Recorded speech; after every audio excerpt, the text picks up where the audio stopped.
আসসালামু আলাইকুম। চলে আসলাম আরেকটি ব্লগ ভিডিও নিয়ে। আজকে আমি আপনাদের সাথে শেয়ার করব আমি কিভাবে আমার বাসাতে আমার স্কিন কেয়ার করি। আমার স্কিন কেয়ারের প্রোডাক্ট আমি পারচেস করেছি ব্রাইট নেচার পেজ থেকে।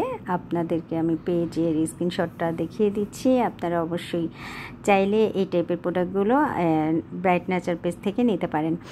তো প্রথমে আমি ম্যাসেজ ক্রিম আর স্ক্রাবার মিক্সড করা যে ম্যাসেজ ক্রিমটা আছে সেটা দিয়ে ফুল ফেস খুব ভালো করে ম্যাসেজ করে নিব।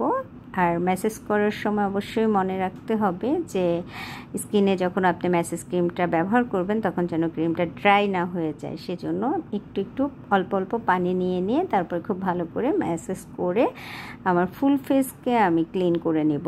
যে কোনো প্যাক লাগানোর আগে অবশ্যই ফুল ফেস ক্লিন করে নিতে হবে, সেটা ম্যাসেজ ক্রিমের মাধ্যমে হোক বা টোনার দিয়ে কটন দিয়ে আপনার স্কিনটা আপনি পরিষ্কার করে নেন, সেটাও করতে পারেন। কিন্তু ম্যাসেজ ক্রিম দিয়ে যদি একটু ম্যাসেজ করে নিতে পারেন তাহলে খুব ভালোভাবে ফেসে আপনার ফেস প্যাকটা কাজ করবে।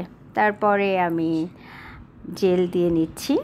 তো ম্যাজিক জেলটা আসলে খুবই উপকার। এই ম্যাজিক জেলটা দিয়ে আমি খুব ভালো করে ফেসটাকে আরেকটু ম্যাসেজ করে নিচ্ছি। 3 মিনিট ফেসে রেখে দিব। 3 মিনিট পরে আমি ব্রাইট নেচার পেজের যেই ম্যাজিক ফেস প্যাকটা আছে সেটা আমি ব্যবহার করব।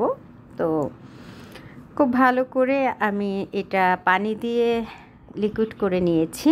তো আপনারা পেস্ট করার ক্ষেত্রে কিন্তু চাইলে গোলাপ জল বা আলুর রস যেভাবে পারেন সেভাবে প্যাকটাকে তৈরি করতে পারেন। তো আমি শুধু পানি দিয়ে তারপরে প্যাক তৈরি করে নিয়েছি, সেটা আমি ফুল ফেসে অ্যাপ্লাই করে নিলাম ব্রাশের সাহায্যে। আপনারা চাইলে আপনাদের আঙুল দিয়েও ব্যবহার করতে পারেন। তারপরে আমি সেটা 15 মিনিট রেখে খুব ভালোভাবে ফেসটা ক্লিন করে নিচ্ছি। ক্লিন করার সময় অবশ্যই মাথায় রাখতে হবে খুব সফটভাবে ক্লিন করতে হবে যেন স্কিনে প্রেশার না পড়ে। তো ক্লিন করাটাও খুবই বেশি জরুরি। তো দেখতেই পাচ্ছেন আমার স্কিনটা কত গ্লো দিচ্ছে। তো কেমন লাগছে আমাকে অবশ্যই কমেন্ট করে জানাবেন। আর ঘরে বসে এইভাবে আপনারা আপনাদের স্কিন ক্লিন করতে পারেন, স্কিন কেয়ার করতে পারেন। তো সবাই ভালো থাকেন আর সুন্দর সুন্দর ভিডিও দেখার জন্য আমার পেজে লাইক দিতে ভুলবেন না। আল্লাহ হাফেজ।